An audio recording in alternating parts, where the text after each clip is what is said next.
according to the Pacific Legal Foundation, New Hampshire had a competitor's veto law for household goods movers. Basically, if you're a moving company helping people move their house, um, and you wanted to start a new company, you have to get a license, and it had this competitor's veto element to it. So I just proposed in an NHLA summit one year, hey, let's get rid of this. And so a legislator filed the bill, sailed through the legislature, governor signed it, boom. It's crazy what kind of impact you can have. Buy my novel, Escape from the Village, from major booksellers online. Go to escapevillage.com. Subscribe to the Substack. Go to fountainheadforum.substack.com. Support the forum. Go to buymeacoffee.com/fountainheadforum. Thank you. Welcome to the Party Pal. This is Fountainhead Forum 312. I'm talking to Jason Sorens, who is the creator of the Free State Project. He's still on the board of the Free State Project. He's also with the American Institute for Economic Research, and he's been around. This is the first time I've really talked to him, but I've seen him on forums for years. How are you, Jason? I'm doing great. How are you, Chris? I'm doing quite well. I gotta. Can you tell me when did you first think about well, let's start. How did you get into all this, the liberty movement stuff? The liberty movement stuff. I mean, that goes back to Yeah. high school. I was actually kind of a Pat Buchanan conservative and when I was in ninth grade. Um, and then I started participating in an after-school program called 10 Pillars of Economic Wisdom and read Hazlitt was the first thing, Economics in One Lesson. And that converted me to free trade. And then I devoured everything else that came my way from Ludwig von Mises, F.A. Hayek, Murray Rothbard. I didn't have a label for my philosophy, but I was basically a libertarian. And then in college, I became much more acquainted with it, and I even started a college libertarians group as an undergrad. Oh, that's great. Yeah. So, because I remember you were on some of the objectivism groups too. And so, when did you first think of this Free State Project idea? That was in 2001. So it's after the 2000 election. I was 24 years old, a graduate student, and pretty frustrated with the progress of libertarian political activity. And was looking for an alternative. I thought there was really be no chance for libertarians to win a majority in Congress and win the presidency, and so I was looking at what else we could do to try to scale our ideas up. And at the time, I was working on a dissertation on secessionist movements around the world, movements for regional autonomy and independence, and that got me thinking about states because one of the things I did find is that places that had stronger secessionist movements tended to get more autonomy. So central government's decentralized power to those regions. But I thought, in the U.S., it could be that states will start to become more important, just as regions and autonomous communities have become more important to places like Italy, Belgium, and Spain. And so I thought, why don't we start at the state level and try to create a free society at the state level? And so I wrote up the idea and got enthusiastic reactions from the first few people I ran it by. So I thought I might be onto something. Yeah. So, and this, I believe you published something in the Libertarian Enterprise about it. Is that what got it kicked off?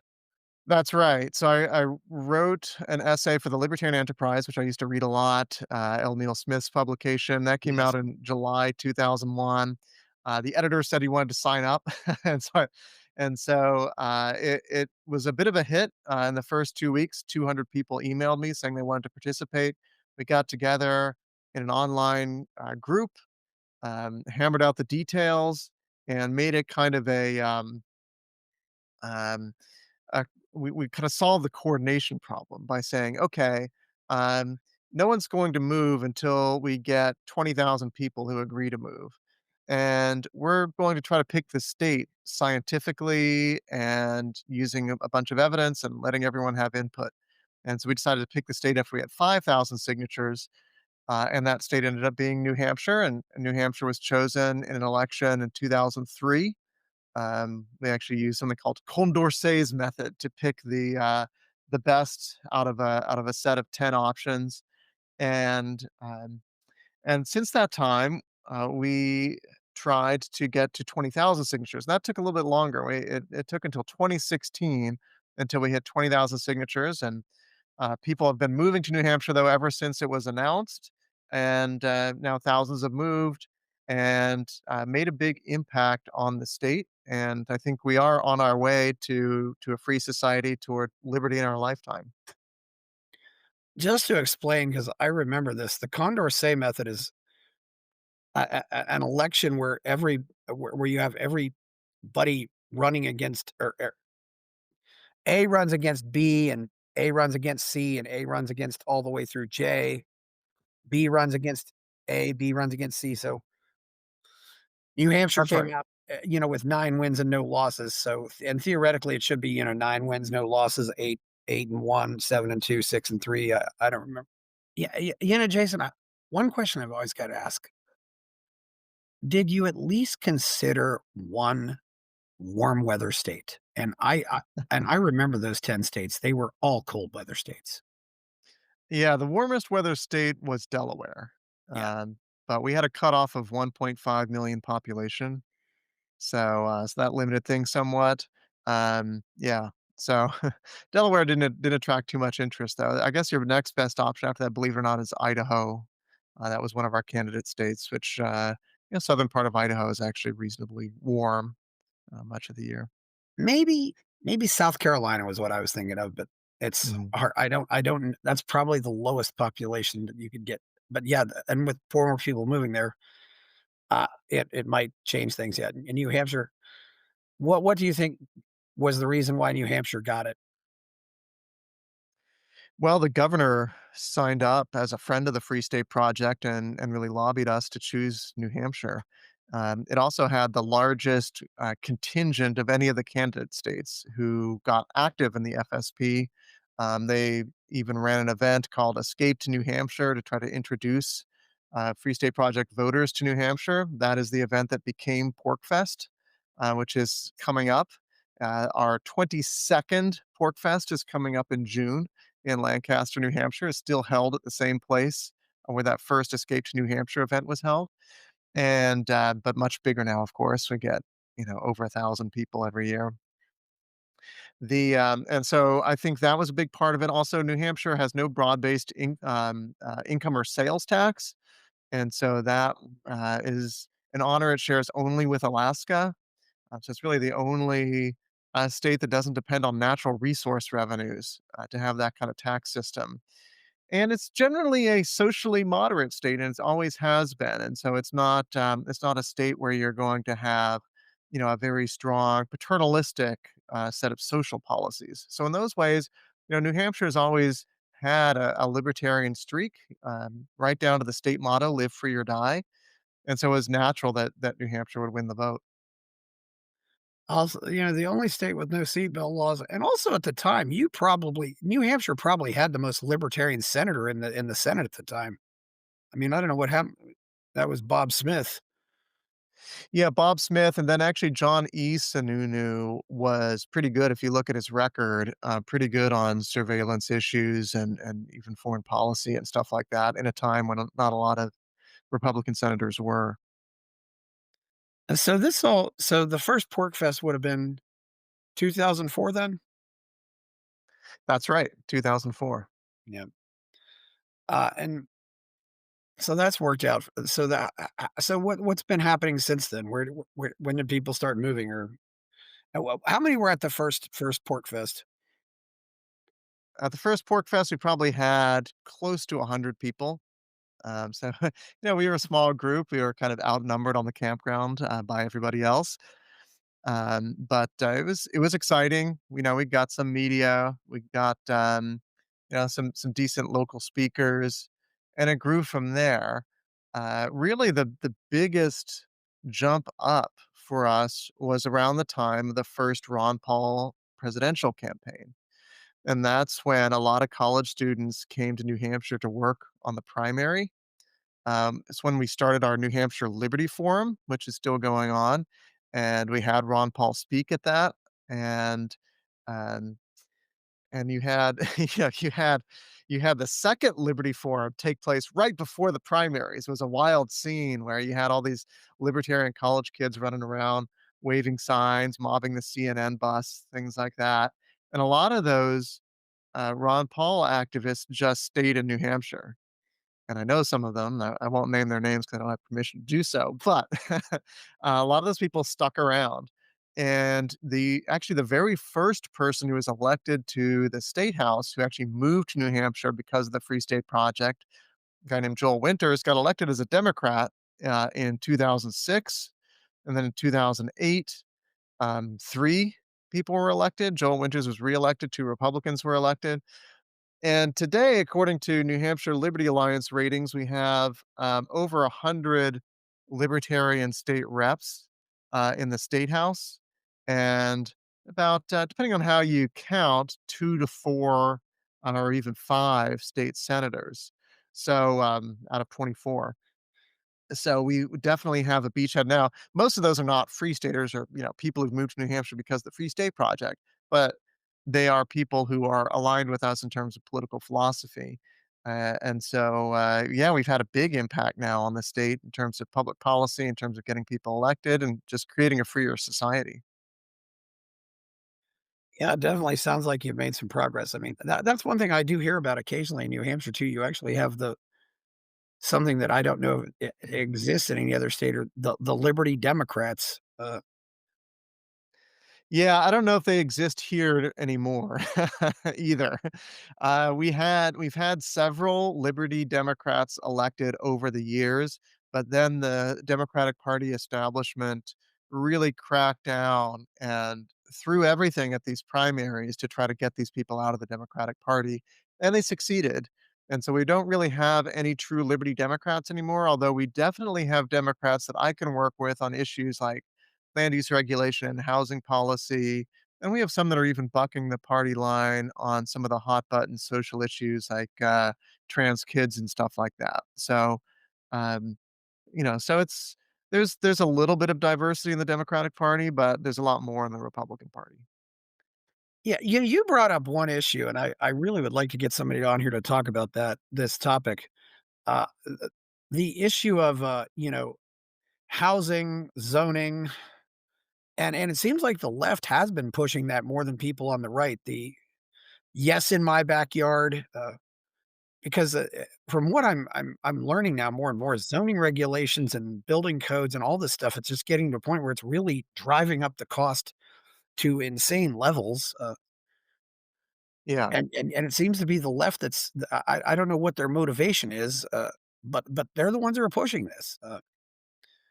Yeah, you're right that it's land use regulation that is the biggest factor in explaining why costs have risen across so much of the U.S. in the last 20 years, especially, and even more so since the pandemic.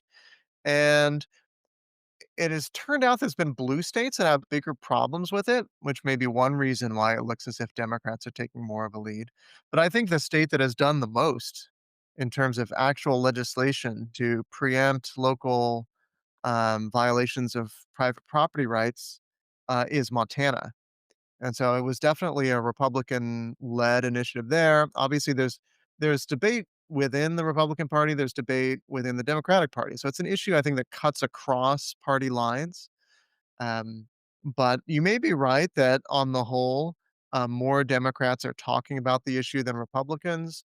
But I would say in New Hampshire, there's definitely um, about half of the Republican Party in the legislature that is actively voting for a lot of these bills to ease red tape, preempt local zoning restrictions that unduly infringe on private property rights and prevent the construction of housing.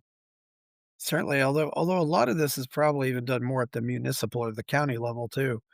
I don't know how much states can get in this. It's a and you Well, and yeah. every city every municipality often has its own little quirky rules about things where you have to get permits or something like that. Uh, because comparatively, New Hampshire really isn't that cheap. Uh, it's No, it's like most of New England, unfortunately, but it's that's right. And this is the one area of economic freedom, according to the study that Will Ruger and I do for the Cato Institute, Freedom in the 50 States. The one area of economic freedom where New Hampshire is below average is actually land use and energy freedom. And so, yeah, a lot of it is municipal zoning regulations, and I'm not in favor of sweeping them all away. Um, but I do think that the state should set guardrails on what towns and cities can do. And so that's the big debate that's going on in the state right now. But I'm very optimistic about what's going to happen this year, actually, in the legislature. Do you think it makes a difference that the the lower house of the state legislature has 400 people? So you're looking at so one rep represents less than 4,000 people. I Yes. mean, I know here in Texas, one rep is maybe 2 or 300,000, but if you have that small a district, you can get elected by knocking on doors. No, that's absolutely right. And so I think the state house size of the state house ended up being critically important in a way that I don't think even the voters on the state expected or understood at the time, way back in 2003. And yeah, it was critical for allowing Liberty people the opportunity to build a critical mass in the state house. Yeah, how often does I have also heard that the legislature only pays something like $300 too, though, but, uh, how Right. often do they meet and how long are they meeting? So they meet every year. So unlike Texas, we have annual sessions, and the session ends around June every year. Alternate years are budget years, and then non-budget years. So it's yeah, it meets a lot, and there are a lot of bills. When you have 400 state reps, the only negative to that is that a lot of bills get proposed, and the large majority of them end up, going nowhere. But that's why you hear things in the news media about, New Hampshire representative proposes blah blah blah, and it's some crazy idea. Most of those crazy ideas never go anywhere. So, yeah, who are some of the good people in the legislature? I probably follow some of them on Twitter. Jason Osborne, the House Majority Leader, is definitely a Liberty guy. George Mason grad Yeah. in economics, has an MA, and in the state Senate, Keith Murphy and Victoria Sullivan are really good. And yeah, there are a lot of good folks. And one of the unique things about New Hampshire is the New Hampshire Liberty Alliance. So we have this grassroots organization that reviews every bill that gets proposed every year, and then grades representatives based on how they vote and makes recommendations about how they should vote. And in addition to that, sends out activist alerts to their membership about testifying in committee, about contacting their representatives on important legislation. So it's really been a very useful tool. It's founded by New Hampshire natives around the time that the Free State Project chose New Hampshire, and it's been very important for having such policy success through, the big 2 parties. We haven't had to elect libertarians on a libertarian line. We've been able to promote the ideas of liberty, in the legislature, and it's been very successful. I just thought of another guy I've met, Keith Ammon. Yeah. I didn't say that. Yeah, he's a nice guy. Yeah, he's a great guy. I've known him way back to 2007, and he's in the state house as well. He's I very believe happy about something we just did, which is, allowing the state treasurer to invest up to 5% of state assets in, Bitcoin and, precious metals. So that was a bill he sponsored and the governor's just signed. in fact, when I was at, the Liberty Forum also, I met a husband and a wife who were actually serving in the ledge. Yeah, that could have been, Dan and Carol McGuire.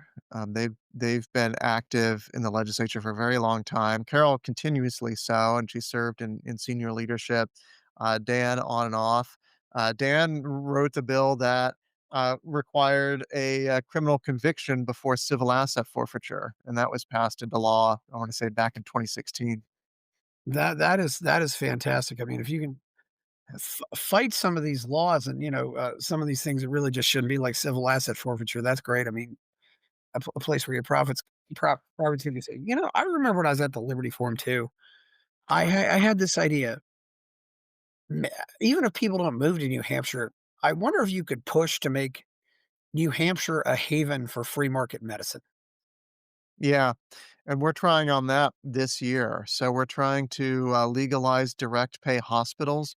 We already have direct pay primary care, but really being able to have that direct pay continuum of care from primary to specialty is going to be critical to kind of getting rid of the third party payer problem and having real prices and real competition in healthcare. We also have yeah, some other bills that are aimed at, things like telemedicine and basically, like, allowing, greater practice of medicine across state lines. We do have universal license recognition now. Um, we don't have the best form of it. We have, a pretty good form of it. So we're gonna try to get the best form of it. New Hampshire in a lot of ways, we're making progress on many fronts. We're not usually the number one state. We weren't the first state to have universal school choice, but we're gonna have it this year. Um, and we're not the first state to do universal license recognition. We're not, the very best on that yet, but we're above average on just about everything, other than land use regulation, just because we're Or making so much progress in all these areas. or getting rid of licensing altogether. I mean, that's something too. You could Yeah. just push to we're getting rid of these licenses, getting rid of licenses for massage therapists. You know Yeah. you know, and I even suggest, you can't grow it there, but maybe you could even make New Hampshire a haven for ayahuasca tourism. Yeah, I mean, I You think there are wouldn't lots grow the of plants lots there, of but you can bring them in and say we're going to have our ceremonies out in the hills. That's Yeah, really and there's another one, like, we don't have, legal recreational marijuana, but we have legal medical and recreational decrim. So, again, we've made progress in these areas, and we're gonna get all the remaining things done over the next, however many years it takes, but we're working on it. you are kind of fighting the feds on medical freedom though too, unfortunately, but That is true. So we actually one thing I didn't mention is an expanded right to try. So, we have the normal right to try, but we're also want to do right to try through telemedicine. And I'm not familiar with all the details of the bill, but basically it would expand a lot of the options for right to try. So it would give us probably the best right to try law in the nation. So yeah, it's exciting to see this stuff bearing fruit. So even little things like I discovered one year that according to the Pacific Legal Foundation, New Hampshire had a competitor's veto law for household goods movers. Basically, if you're a moving company helping people move their house, um, and you wanted to start a new company, you have to get a license, and it had this competitor's veto element to it. So I just proposed in an NHLA summit one year, "Hey, let's get rid of this." And so a legislator filed the bill, sailed through the legislature, governor signed it, boom. It's crazy, what kind of impact you can have here. and then this yeah, I don't know where the rationale for this whole certificate of need things comes from, but it comes from healthcare, and it's so ridiculous that why would you need a license to move anyway? I I know I mean, so, does that mean if a couple teenagers across the street wanna help me move and I give them some cash, they gotta have a license for that too? I mean, or even if just like I wanna move some furniture around the house or something. Yeah, there's Yeah, that's ridiculous. Now, I could understand if you are running your own trucks and taking care of the project start to finish, maybe you require some bonding or something like that. yeah, Um, just so that if there's damage, you have the ability to pay for it. But that's about the extent of what I can envision being reasonable. yeah, there's some things there, yeah. Also I gotta ask, how easy is it to open up a private school? How easy is it to unschool or homeschool? Yeah, so I think that's an area that needs a little more work. To open up a private school, you have to get the consent of the local school board. And, it's kind of a shall issue sort of thing. So if you meet the requirements, they don't have discretion. Nevertheless, it seems like, that's a significant barrier to forming a private school. And I think we should fix that. Homeschooling is relatively lightly regulated. I still think there are some things we can do there to improve it. You do have to uh, have a periodic assessment that you don't have to submit to anybody, but you're required to, it could be a standardized test, or you have someone come in and assess your kid. Something like that is required. You don't have to submit curriculum or anything like that. You only have to register once, um, but yeah, the record keeping, you have to keep these assessments, and you have to do these assessments, I think, annually. So that's kind of the main, restriction that we have, but it's not a serious one, compared to a lot of other states like New York and Massachusetts. So in general, homeschoolers are quite happy with the situation in New Hampshire. Plus, of course, you can use tax credit scholarships for private school. You can use education freedom accounts for private school or homeschool expenses. Yeah, one other thing too, somewhat connected to this, and the movement of free range kids and some of the insanity that's happening there. I mean, my I can remember my mother leaving me in the car for a few minutes with the motor running. Yeah, Uh, I can remember going to the library by myself when I was 6 or 7 years old. Nowadays, we're getting into this culture where, there was a sign in the Austin library that kids under 10 can't be in the library by themselves. I thought that was wow. absurd. And Yeah. just this whole movement toward helicopter parenting how easy is it to lose your kids in New Hampshire or just be investigated? Yeah, so I am not aware of any cases where free range parents have been investigated by the authorities for this. And I think it's partly just a kind of cultural, um, Yeah. residue of the past. Is that here, the crime rate's super low. So you do see kids, in my neighborhood, I see kids running around all the time, the way we used to when we were kids. But not as much as we did when we were kids, because we didn't really have the video games, and the distractions as much. So we would run around all day. I don't see that, but I do see kids playing by themselves on a regular basis. And it's no one's calling the cops. So I think if the authorities ever did try to come down on parents for, constructive free ranging, of kids who are, building their independence. I think you would see legislation filed, but so far there really hasn't been any need to change the law or anything, because there just really haven't been any cases that I'm aware of where this has been an issue. Well, yeah, sometimes I also hear cases, the kid's climbing the tree, kid falls out of the tree, breaks his arm, mom and dad take him to the hospital, and, when I was growing up, yeah, you went to the hospital, got it done. Nowadays, the kid's gonna go into some room and be interrogated for 2 hours about the fall. Yeah. There's Yeah, and also people have this perception that abuse and kidnapping are more common now than they used to be, but it's entirely false, actually. It's just that they get reported on more. So yeah, I mean that was obviously when I was growing up, a normal childhood injury, to break a bone while climbing a tree or riding a bike or whatever. And so, but now I guess we can't tolerate kids being able to have that freedom. yeah, how long have you been in New Hampshire? So I moved here for a few months back in 2008, and then I've been here continuously since 2013. I gotta ask about this. Were you in New Hampshire? Do you remember people talking about the Tom Ball incident? Tom Ball. I don't No. recall that. Uh, he set himself on fire outside the Keene courthouse, Okay. I think I remember that news story now. Yeah. and then he wrote this long manifesto. It was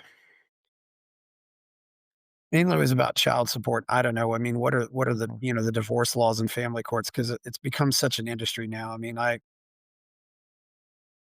don't know what you could tell me about that, 'cause I don't. Yeah.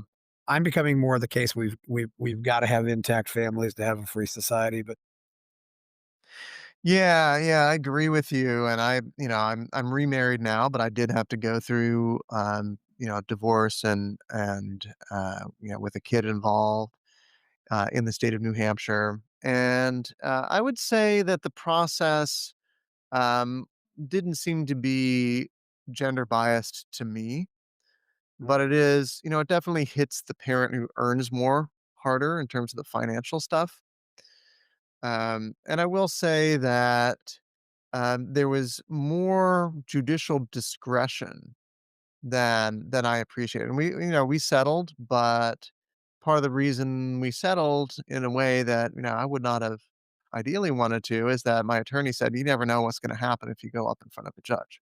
And to me, that the law shouldn't be like that. It shouldn't give judges that broad a discretion. And so, of course, you can get, horror stories when that happens. Um, and things happen that aren't anticipated or expected, or maybe even justifiable, given that the law isn't precise and specific enough about you know what's the proper outcome in these cases. who are the biggest enemies of the Free State Project right now?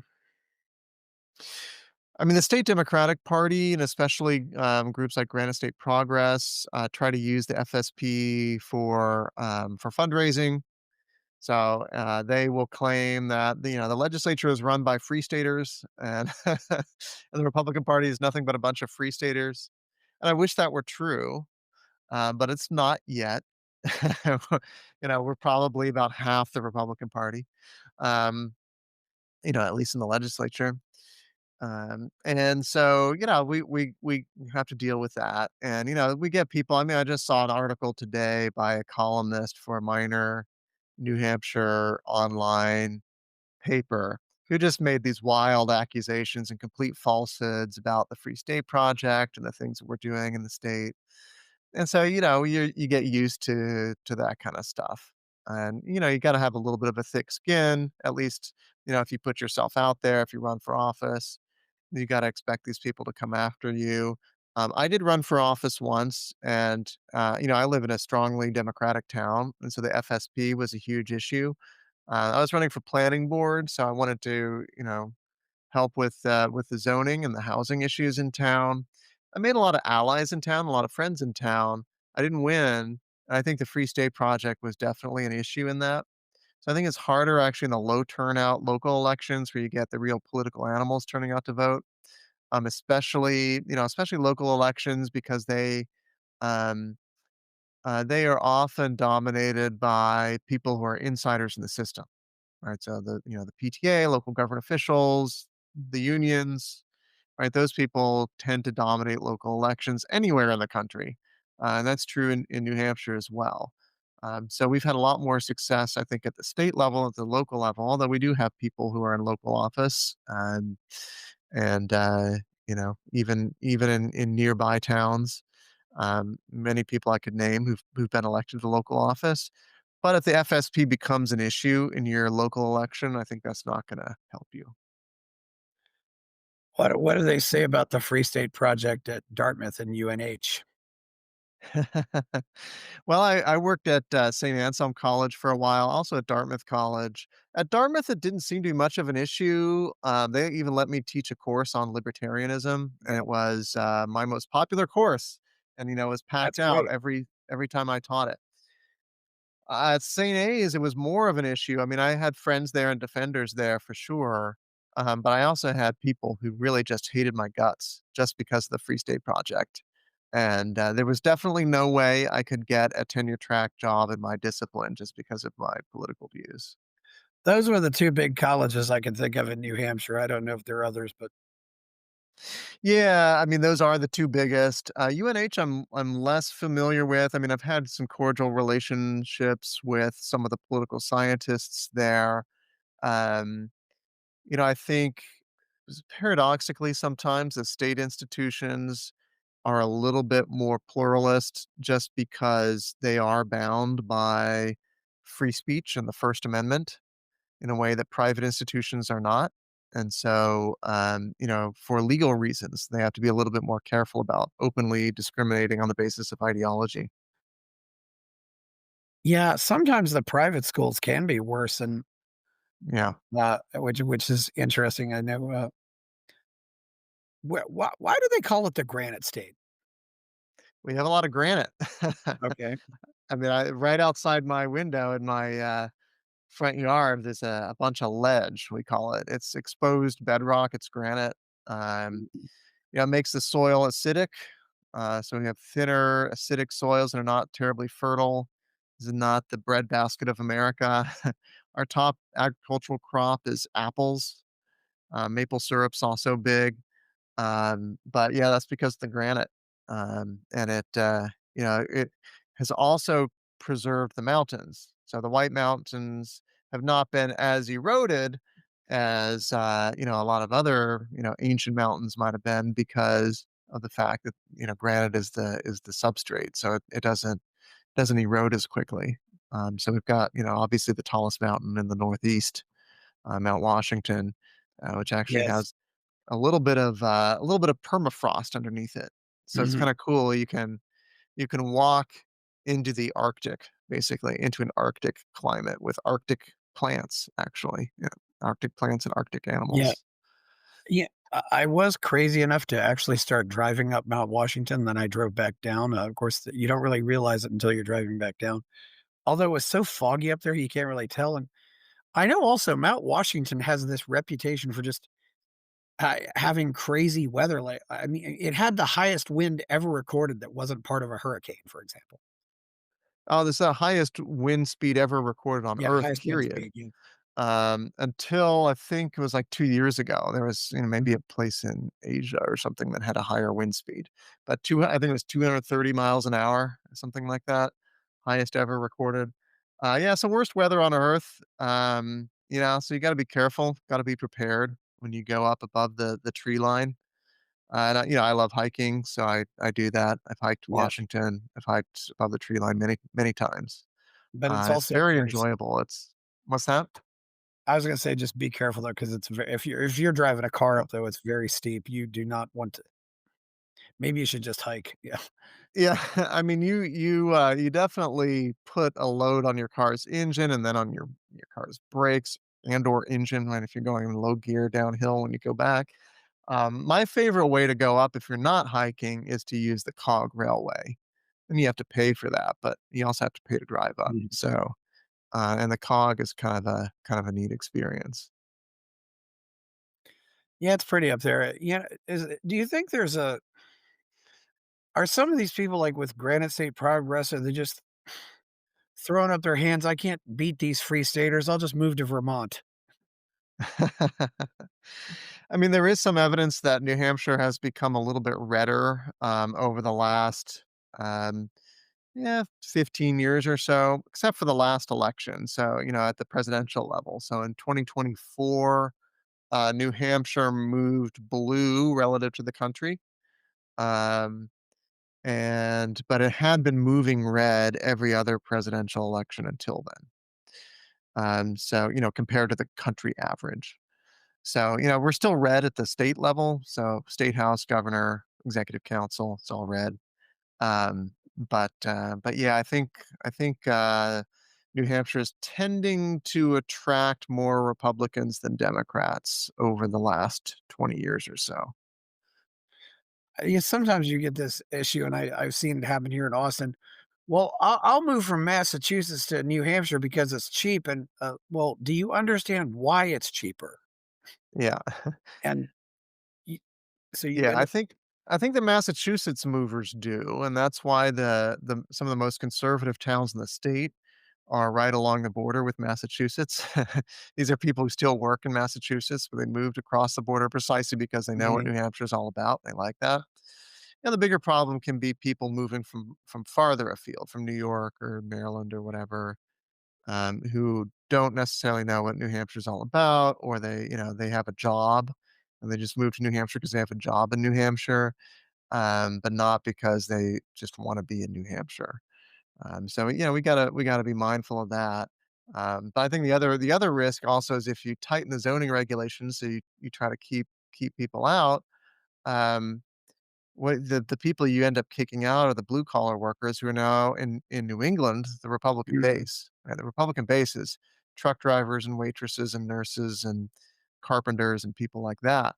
And the hedge fund managers and tenured professors and lawyers and physicians are Democrats by and large now. So if you try to restrict housing as a way of, you know, essentially pay a toll to live in New Hampshire, um, thinking that mm, that's going to keep out the people who don't, know what New Hampshire's all about, actually can backfire on you because it's going to drive out the people who just can't afford it, and those people are actually more conservative these days. true.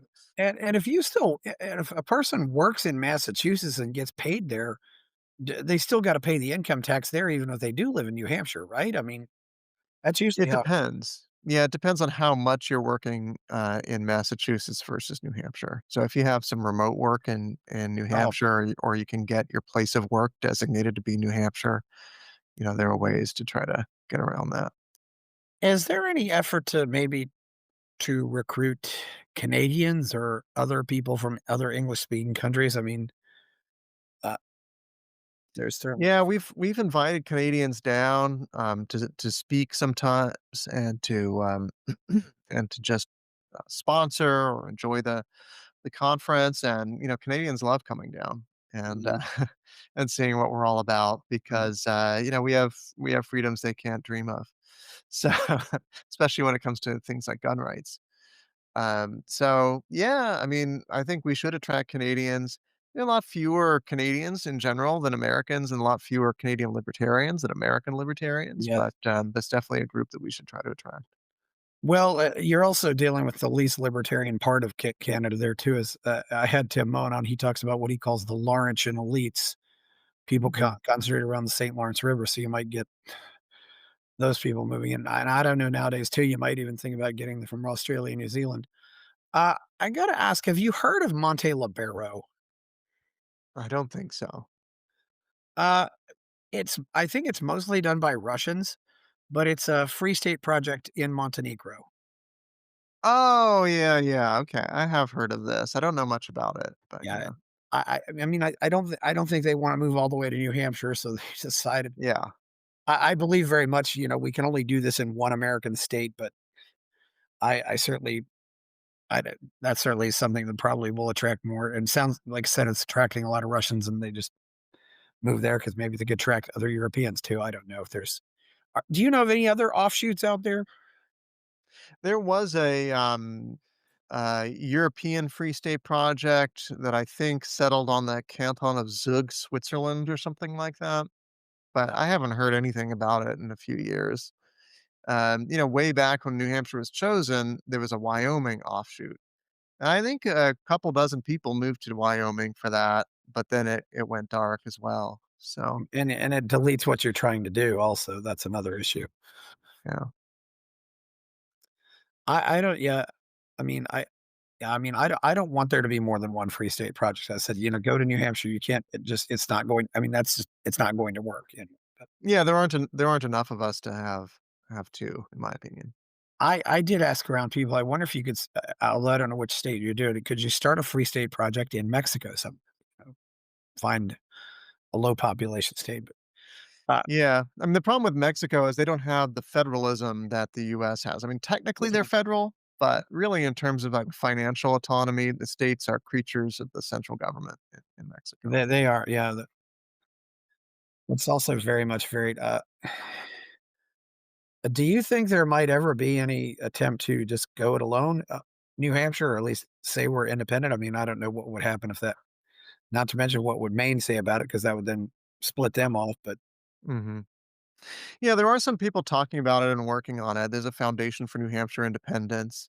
I'm not a pro independence guy, mainly because I don't think we need our own military and our own diplomatic corps. I much prefer to talk about New Hampshire self government.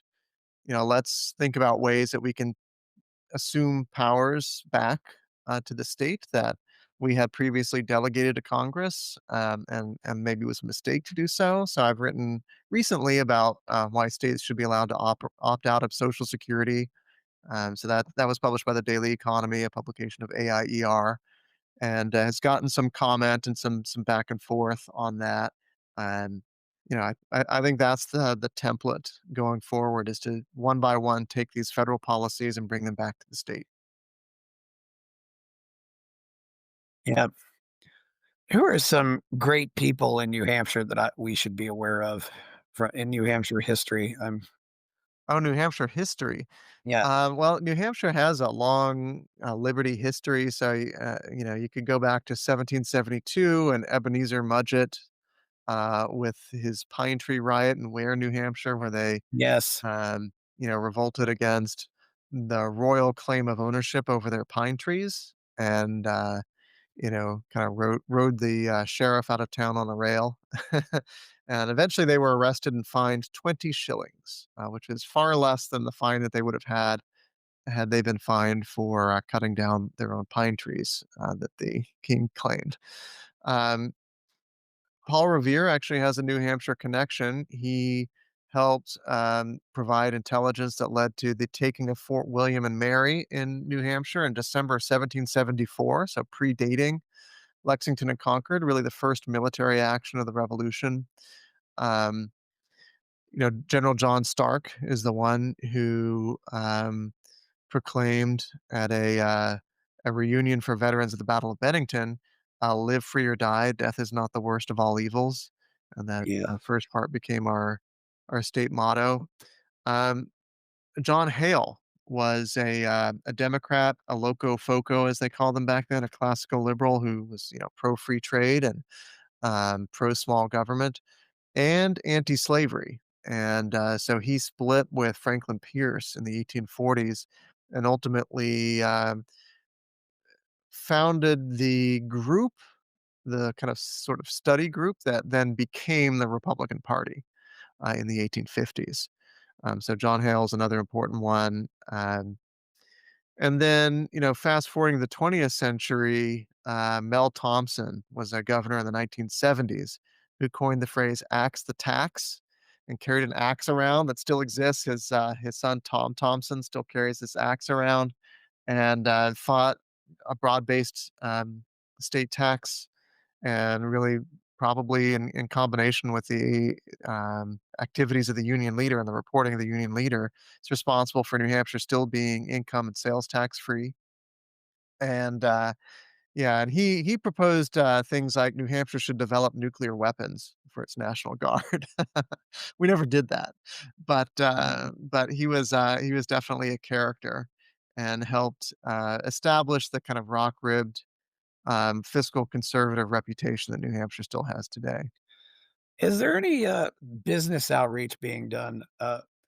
I remember a few years ago, Smith and Wesson announced they had actually for years been in Massachusetts, and I thought, well, gee, I have to ask why they didn't leave a long time ago. But I thought, they could go to New Hampshire, and they ended up going to Tennessee, which ended up being a lot longer move for them too, though. And Yeah. maybe you could bring in some more bring in a gun, bring in Smith and Wesson, more liberty oriented business. Is that what?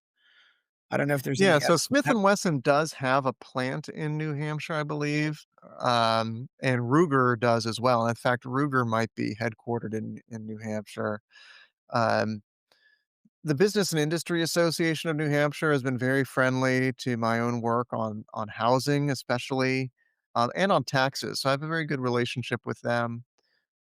So we definitely have, you know, business people, some of the developers in the state, um, some of the advanced manufacturing happening in the state. Some of those folks are pretty friendly to um, liberty ideas, at least in the economic realm, for sure.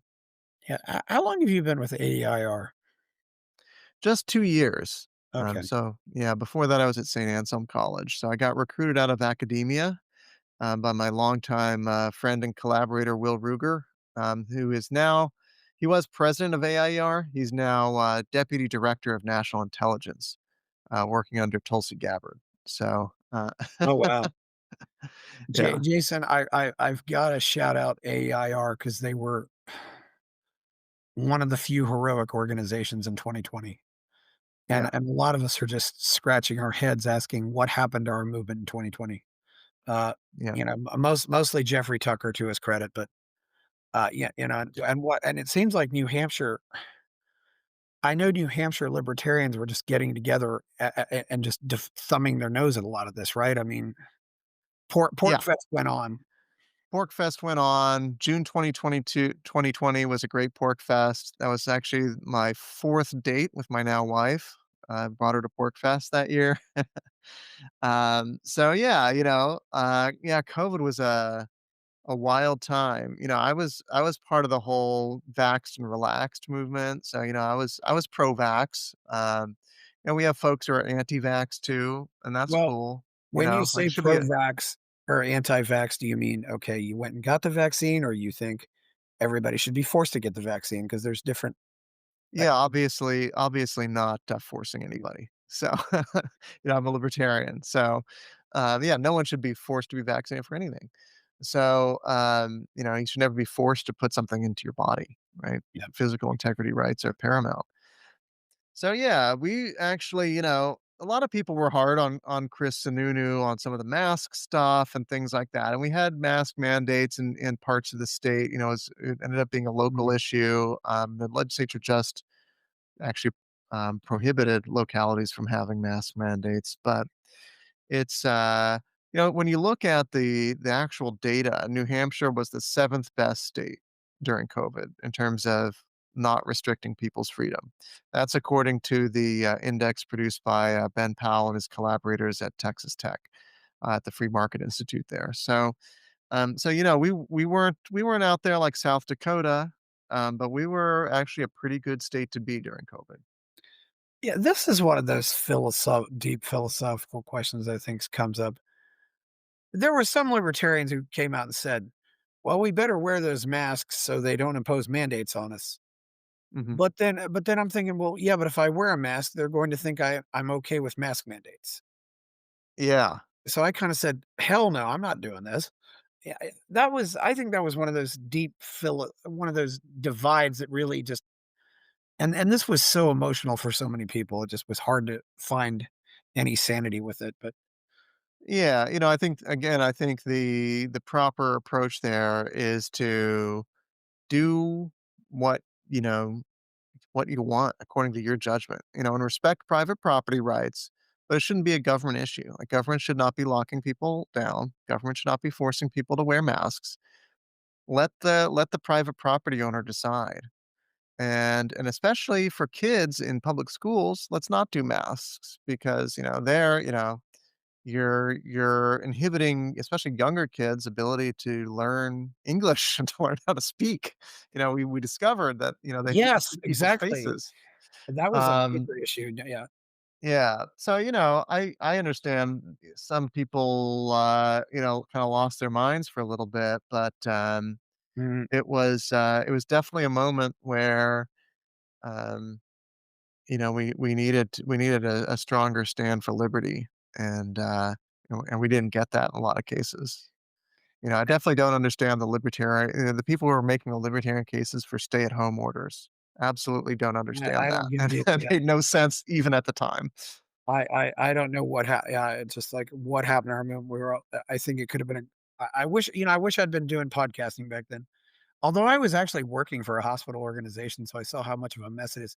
And with Porkfest coming up in about 5 or 6 weeks, that's you can still go, but I've always advised people make your Porkfest plans about 6 months in advance, but because everything sells out in Yeah. the hotels. Well, it's not gonna sell out this year, it doesn't look like, Yep. because, I think the economy Yeah. is getting people not doing as much travel. We'll probably have about 1,000 people there, maybe a little more.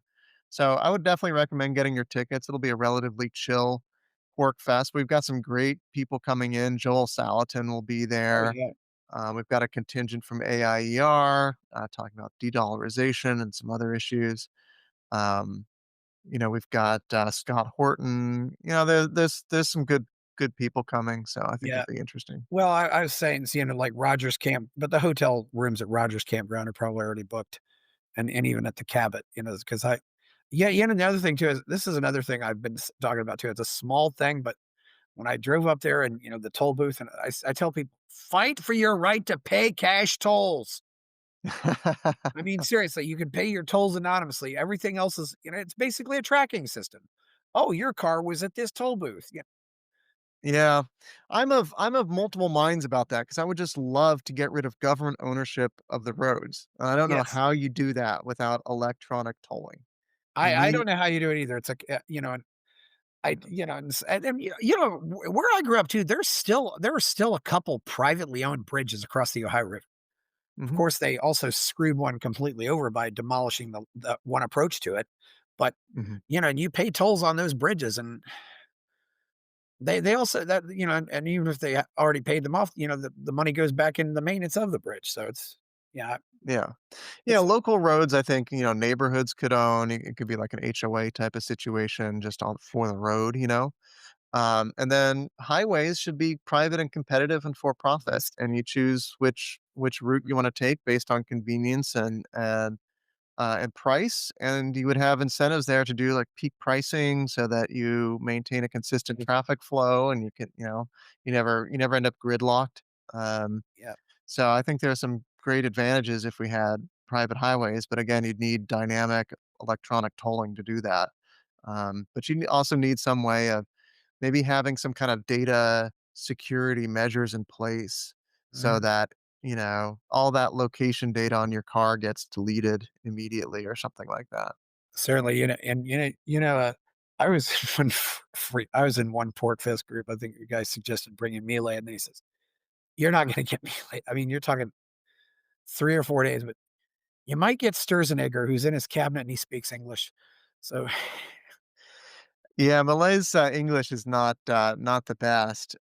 We do have people who have a connection to him, and people who are um, connected to the economists in the cabinet there, and they talk a lot about kind of the inside story of what's going on there. So that'll be interesting. uh, So we may get yeah, we may get Ross Ulbricht too. yeah. His mom will definitely be there, but he may come himself. We don't know yet. Scott Scheller's certainly been a wealth of information. He's been on here 4 times, I think. Yeah, that's right. Yeah, Yeah, I think I'm the one who got him onto podcasts in general because now everybody else is asking him on. yeah. But I've had people on who know him though, so it's certainly people who live down there. And So it's Milei exciting retweets him time. a lot, which is Yeah. amazing. Good for Scott. Oh, yeah, yeah. Well, you because really, if you're going to Porkfest, you can go to you can fly into Manchester and drive up, or another hour, it's flying into Boston. You're more likely to get a direct flight to Boston, so you might just be just as well off going to Boston. So, Yeah. uh, and Manchester's fairly expensive, and then you have the Liberty Forum up there too, which if you're not a camper and want to go to something a little more formal, that's a nice event to go to. It's Yep. Yeah, you get some good people there. I mean, and they actually do like, try to help you set up. They they're really working hard to get people there. It's I do think that also, Jason, there's a growing number of libertarians who are giving up on America, unfortunately. Yeah, that is unfortunate. I mean, I think, you're gonna be even if you're outside America, you're probably gonna be affected by America. So, Well, the income tax, yes, follows you, yes, but that's right, that's right. So I think the way to fight America is to stay here, don't try to influence the federal government directly, just try to work with us in a state to make it freer and to get powers back from the federal government. and maybe some of the other places will get worse because they don't have libertarians there anymore. That Well, could be, although I think the problem is we were just spread too thinly to have much of an impact anywhere. yeah, that's true. I mean, yeah, and if you get rich enough, it's hard to say. I think Yeah, I definitely would try to, become the medical freedom haven. I think that would, with healthcare costs, and people are more likely to travel in the U.S. for an operation than they would, they'd rather do that than go to India. Yeah, that's right. But that brings up another thing too, though. Frivolous lawsuits. I mean, you get so many. That's one reason why healthcare is so expensive. Is there anything, to make, like loser pays? I don't know if you can do that at the state level or not, but that would be Yeah. something that would certainly do legal reform. You certainly could. I mean, New Hampshire, according to Freedom of the 50 States, is the number one state for freedom from lawsuit abuse, actually. Oh, wow. Yeah, and one of the reasons for that is that we don't have punitive damages.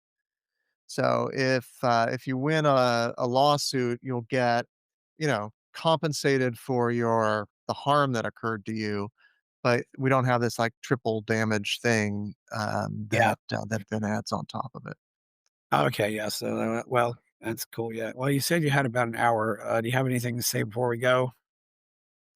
I guess I would just plug fsp.org and porkfest.com. That's porcfest.com. And I'll also give a plug for aier.org. And That's the thanks porcupine. for having me on. How did you all choose the porcupine? Oh, yeah, that's an interesting question. I mean, we wanted something fresher than the Gadsden snake, basically, Okay. but they express the same idea. And so there's a guy named Joe Littlejohn. I have no idea what happened to him. Guy out in California who was a graphic artist and kind of mocked up several designs. One of them was the porcupine design that we still use today, and that won a vote of all the people on the group of what should be our new mascot and motto, and not motto, but logo. And so that ever since then it's been the porcupine, and then gradually that because of the Free State Project, it gradually became a broader libertarian symbol.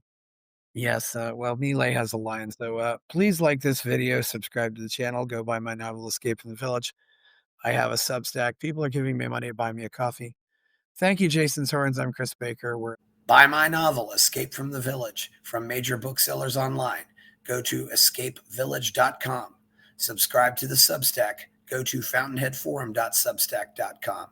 Support the forum. Go to buymeacoffee.com/fountainheadforum. Thank you.